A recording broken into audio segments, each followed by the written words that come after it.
Okay, तो चलो कुछ हिस्ट्री जाना जाए हमारे ऑपरेटिंग सिस्टम के बारे में। तो ऐसा है कि बहुत सारे मशीन्स आए। तुम्हें पता है कि जब पहला ऑपरेशनल कंप्यूटर था वो एक बड़ा सा रूम में था और वहाँ पे कूलर्स लगे हुए थे। पूरा मशीन एक सीपीयू एक पूरा रूम में भरा हुआ था और वो पूरा का पूरा रूम में जो मशीन रखा हुआ था उसका कैपेबिलिटी क्या था? उसका कैपेबिलिटी था कि वो सिंपल कैलकुलेशंस कर सकता था, एरिथमेटिक कैलकुलेशंस कर सकता था। ये था एक टाइम का कंप्यूटर। और आज के कंप्यूटर्स कैसे हैं तुमको सबको पता है। लेकिन जो सिग्निफिकेंट चेंज जहाँ पे ऑपरेटिंग सिस्टम का जो स्टोरी आने लगा वो हमारे सिंपल से कंप्यूटर्स होते थे। वहाँ पे इनपुट आउटपुट डिवाइसेस होती थी और जो मेन फ्रेम तुम बोल सकते हो, मेन जो पार्ट जिसको हम डिस्कस कर रहे हैं वह एक प्रोसेसर होता था, सीपीयू। और वहाँ पे क्या होता था, वहाँ पे कोई हार्ड डिस्क वगैरह नहीं होता था। ठीक है, वहाँ पे क्या होता था, हम लोग जो मेमोरी क्रिएट करते थे वो तो या तो पंच कार्ड्स होता था, पंच कार्ड, या मैग्नेटिक टेप्स होता था। Right, magnetic tapes. तो मुझे नहीं मालूम, अब तुम लोगों ने कभी देखा होगा कि टेप रिकॉर्डर्स मिलते थे, वहाँ पे रील जैसा होता था। हमने तो अपने बचपन में वही कैसेट्स चलाते थे, वहाँ पे मैग्नेटिक टेप तभी भी यूज़ होता था। चलो छोड़ते हैं उस बात को। तो क्या होता है कि ये जो कार्ड रीडर के थ्रू ये पंच कार्ड्स होते थे, तो पंच कार्ड नथिंग बट यहाँ पे प्रोग्राम लिखा जाता था। एक portion of the punch card was stored for operating system. और उतना कॉम्प्लेक्स कोई प्रोग्राम नहीं होता था, बेसिक सा बात होता था कि डेटा जो आएगा उसको कैसे, कहाँ, कौन से लॉजिकल यूनिट या अरिथमेटिक यूनिट तक कैसे पहुंचा दोगे, कैलकुलेशन के बाद आंसर्स कैसे लौटा दोगे, यही होता था। और मैं उसको जॉब कह रहा हूँ, जॉब कह रहा हूँ मतलब कि सपोज़ कोई काम करना है तुम्हें, तो वहाँ पे जो डेटा होगा, एक सेक्शन में डेटा होता था कि जिन डेटा पे काम होता है, फिर उसमें होता था तुम्हारा कौन से ऑपरेशंस करने, तो रिलेटेड काम को एक जॉब कहा जाता था। ठीक है, मैं एक सिंपल सा मल्टीप्लिकेशन करना चाहता हूँ, एक सीरीज़ ऑफ डेटा, मैंने एरे ऑफ डेटा, तो वो डेटा मैं यहाँ पे दूंगा, क्या ऑपरेशन करना है, कंट्रोल क्या होगा, ये सब इंफॉर्मेशंस जॉब, टोटल बात को जॉब कहा जाता था। और इन पंच कार्ड्स में होता क्या था, पंच कार्ड्स को ना होल्स बना दिए जाते थे, ऐसे करके होल्स 1 1 0 0 1 1 1 0 0 0 इस तरह से पंच कार्ड को पंच करके वहाँ पे होल्स बना दिए जाते थे। तो ताकि क्या हो कि जब तुम लाइट पास करवाओ, जब तुम लाइट यहाँ पे दो तो होल्स के थ्रू तो लाइट्स चले जाएंगे, पेनिट्रेट कर जाएंगे, लेकिन जहाँ पे होल्स नहीं बने हुए हैं तो वहाँ से लाइट पेनिट्रेट नहीं करता था। तो इस वजह से क्या होता है कि वो उसको डिटेक्ट करके पता कर सकता है कि ये 110011, ये बाइनरी इन्फॉर्मेशन उसके पता होता था। तो उस बाइनरी इन्फॉर्मेशन पे फिर वो काम होता था। Right, so now what happened is, suppose मैं एक फोर्ट्रान, बहुत पुराना एक प्रोग्राम है, उस टाइम फोर्ट्रान, पास्कल्स, ये सब से ही काम चलाए जाते थे। तो सोचो एक ऐसा है कि फोर्ट्रान प्रोग्राम है, तो फोर्ट्रान प्रोग्राम में तुम पाव यूज़ करोगे या पावर है उसमें, सपोज मुझे याद नहीं है लेकिन पावर है सपोज एक फंक्शन, तो ये फंक्शन को तुम इंक्लूड करोगे, तो जैसे सी लैंग्वेज में तुम्हें हेडर फाइल इंक्लूड करना पड़ता है ना।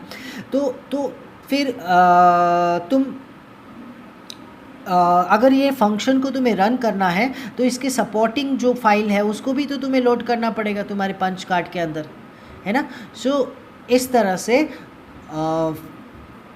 प्रॉब्लम क्या हुआ कि जब हम लोग, क्या जो लोग एक्सपर्ट्स होते थे, ये तब उस टाइम जनरल पब्लिक के लिए नहीं था कंप्यूटर्स, ये रिसर्च वर्क्स वगैरह वगैरह के लिए होता था।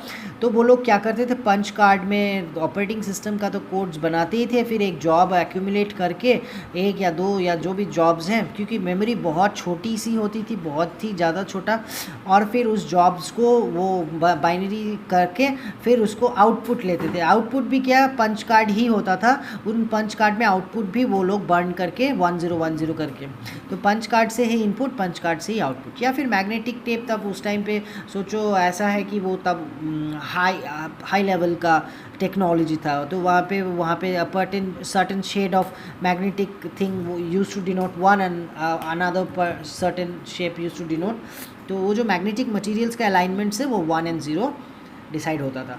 तो ये होता था उस टाइम का स्टोरी।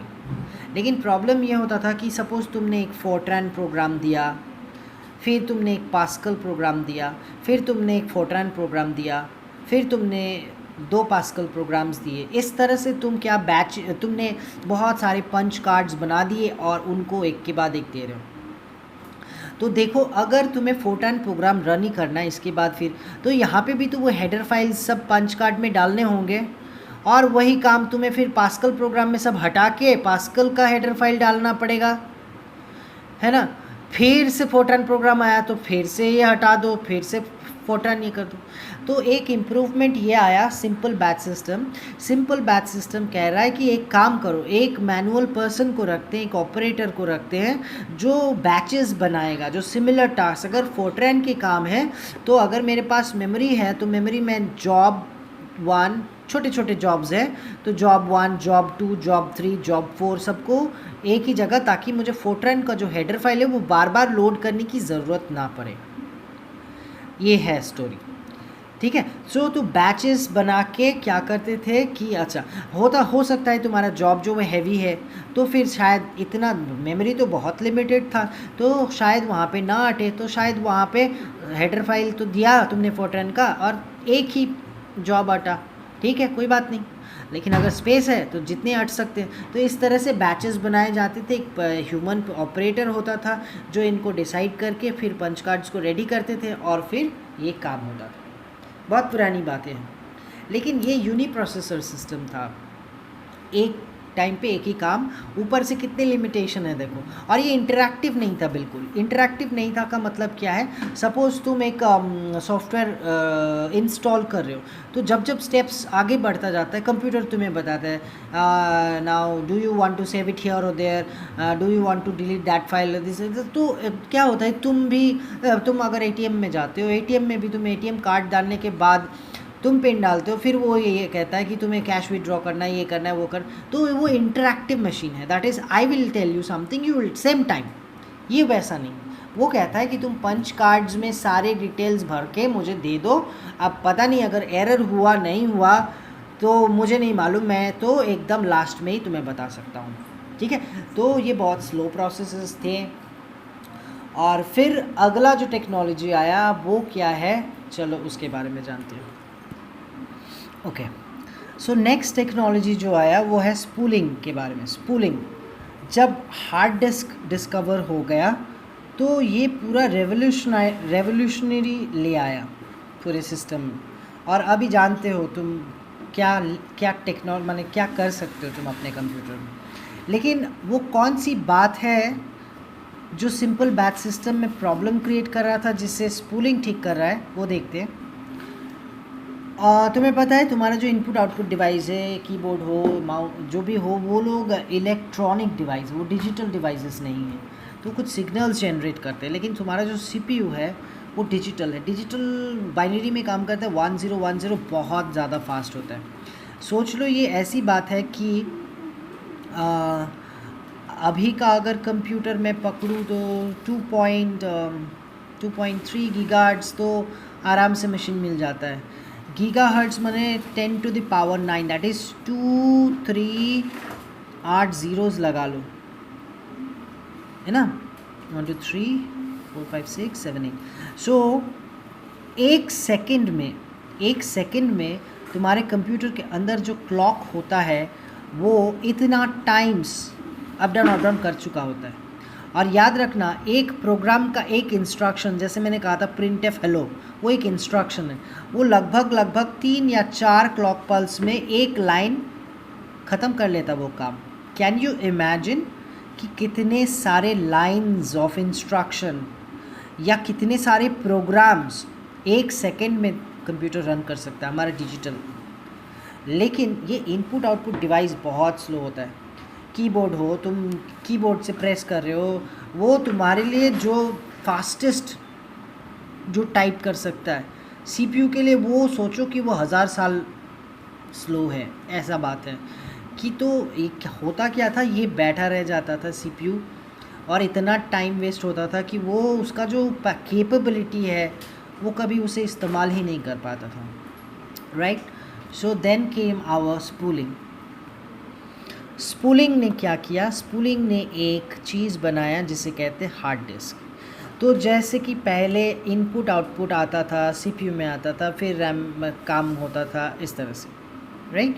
सो अब क्या हो गया, अब मेन मेमोरी आ गया, अब पंच कार्ड्स वगैरह तो नहीं रहे, अब मेन मेमोरी आ गया और हार्ड डिस्क भी इन्वेंट हो चुका है। तो सीपीयू अभी इनपुट आउटपुट डिवाइस फास्ट हो गए, ऐसी तो बात नहीं है, ऐसी बात नहीं, सीपीयू अभी भी उतना फास्ट है, इनपुट आउटपुट डिवाइस उतना ही, उसके कंपेयर तो बहुत ही स्लो है। तो कर हो क्या रहा है, इनपुट आउटपुट डिवाइस कह रहा है कि ठीक है मैं एक काम करता हूँ, मैं सीपीयू में डायरेक्टली डेटा नहीं देता हूँ। अच्छा, साइमल्टेनियस पेरिफेरल, स्पूलिंग का फुल फॉर्म है simultaneous peripheral operation online. Peripheral माने input output devices, operation online, online मतलब वो इंटरनेट वाला ऑनलाइन नहीं, इसका मतलब है कि एक साथ हो रहा है, right. Sorry, simultaneous and okay, online does not, online means when CPU is doing some other task, तब ये भी काम हो रहा है, ठीक है। तो ना कोई भी इनपुट आउटपुट डिवाइस से ये हो सकता है, इनपुट आउटपुट डिवाइस अभी भी तुम्हारा कार्ड ही हो, अभी भी हो, लेकिन वो डेटा क्या होता है, वो सीपीयू पे डिपेंडेंट नहीं है, वो क्या होता है, वो मेन मेमोरी में लोड होता है, मेन मेमोरी से वो क्या होता है, वो मेन मेमोरी से हार्डवेयर में, हार्ड डिस्क में आता है, राइट। और फिर सीपीयू जब कुछ भी डेटा चाहिए होता है, मांगता है, ये सारे डिजिटल सिस्टम्स हैं, ये बहुत फास्ट काम करते हैं। तो इनपुट आउटपुट डिवाइस तो अभी भी स्लो है, तो डेटा तो आता है, मेन मेमोरी में आता है, और फिर वो साइमल्टेनियसली, देखो इसका जो एडवांटेज है वो है साइमल्टेनियस नेचर पे। स्पीड तो अभी भी इसका वही है, लेकिन वो क्या करता है कि सीपीयू को बॉदर ना करके वो अपना काम कर रहे हैं ऑनलाइन, हम क्या कर रहे हैं, पेरिफेरल डिवाइसेस में से, दैट इज़ इनपुट, बहुत सारे इनपुट डिवाइसेस में से मैं रैम से शिफ्ट करके हार्ड डिस्क में जमा करता जाता हूँ। सीपीयू को जब चाहिए होगा, ये भी डिजिटल, ये भी डिजिटल, ये भी डिजिटल, तो ये लोग तो बहुत फास्ट काम करते हैं, शायद सीपीयू जितना फास्ट ना हो, लेकिन लगभग सेम है, इसके कंपेयर तो बहुत ज़्यादा, ठीक है। So that means what happens is, where lies the advantage, that is CPU जब अपना कोई दूसरा काम कर रहा होता है तो मैं सारे डेटा इकट्ठा करके मैं रख देता हूँ हार्ड डिस्क में, और फिर जब भी वो मांगता है मुझसे कुछ तो मैं मेन मेमोरी में उसको बुला लेता हूँ हार्ड डिस्क से, और हार्ड डिस्क से काम करके वो क्या करता है, वापस हार्ड डिस्क में लोड कर देता है। देखो फिर से, कुछ भी डेटा सीपीयू पहले तो ये लोग जमा होते जा रहे हैं हार्ड डिस्क में, सीपीयू कुछ मांगता है, मेन मेमोरी फटाफट हार्ड डिस्क से उस चीज़ को लेके आता है, काम करता है, वापस वहाँ पे लोड करता है, और फिर जब कोई भी आउटपुट करना होता है तो वो हार्ड डिस्क से वहाँ पे आउटपुट कर दिया जाता है। तो सीपीयू को मैं बचा रहा हूँ इन कामों से, मैं सीपीयू को बचा रहा हूँ कि सीपीयू तुम अपना खुद का काम करो, ये सब चीज़ें अब हम हार्ड डिस्क मिल के कर लेंगे। दैट इज़ स्लो डिवाइसेस में से डेटा को मैं भर लूँ। जैसे मैं एक एग्जांपल देता हूँ, सपोज़ एक बिस्किट फैक्ट्री है, बिस्किट फैक्ट्री में क्या होता है, बिस्किट जो बनते हैं वो बहुत फास्ट बन जाते हैं, लेकिन वहाँ प्रॉब्लम क्या है, वहाँ पे प्रॉब्लम है वो जो कार्टन्स है या उसका जो बिस्किट का रैपर्स है उनको ट्रक में से लाना पड़ता है। बिस्किट्स बन जाते हैं 1 घंटे में, लेकिन वो दूसरे जगह से आएगा ट्रक लेके, वो रैपर्स लेके आएगा, कर्टन्स लेके आएगा, फिर हम जब गाड़ी आ जाएगा फिर हम बिस्किट बनाएंगे, 1 घंटे में वो करेंगे और फिर उसको डिस्पैच करेंगे। इतना देर, देखो असली काम करने में तो मुझे 1 घंटा लग रहा है, लेकिन सबसे ज़्यादा काम कहाँ लग रहा है मुझे, वो जो लोड करना, मतलब रॉ मटेरियल जिससे वो बिस्किट का कवर वगैरह बनेगा उसमें, और फिर उसको भेजने में, ये सब में। लेकिन अगर मैंने एक गोडाउन बना लिया हो, गोडाउन में क्या करूँ मैं, सारे के सारे जो रॉ मटेरियल्स हैं वो मैं यहाँ पे गोडाउन में लोड कर लूँ, और फिर जो मैनेजर मुझे कहेगा आज इतने सारे बिस्किट्स बनेंगे, मैं फटाफट गोडाउन से जाऊंगा, गोडाउन से तुम्हारे लिए वो सारे रैपर्स वगैरह लेके आऊँगा। तो ये स्टोर करके रखने से मुझे फ़ायदा क्या हो रहा है, मुझे ये वेट करके बैठा नहीं पड़ेगा कि ट्रक आएगा, रैपर्स लाएगा, फिर मैं बनाऊँगा। है ना। मेरे प्रोडक्शन चलते रहेंगे, हार्ड गोडाउन से चीज़ें लाती रहेंगी, फिनिश प्रोडक्ट भी गोडाउन में रखते जाएंगे, और जब ट्रक्स आएंगे उनमें लोड करके मैं माल पहुंचा दूंगा। यही है एडवांटेज ऑफ, दैट इज़ एक स्टेप हम आगे बढ़ गए ऑपरेटिंग सिस्टम में, राइट। और ऑपरेटिंग सिस्टम यहीं पे होता है मेन मेमोरी में, एंड देन उसके बाद की स्टोरीज़ हम आगे के वीडियोस में देखेंगे। फ़िलहाल अभी हमने दो मेजर जो टेक्नोलॉजिकल एडवांसमेंट हुआ ऑपरेटिंग सिस्टम के बारे में, उसे हमने डिस्कस किया। ओके।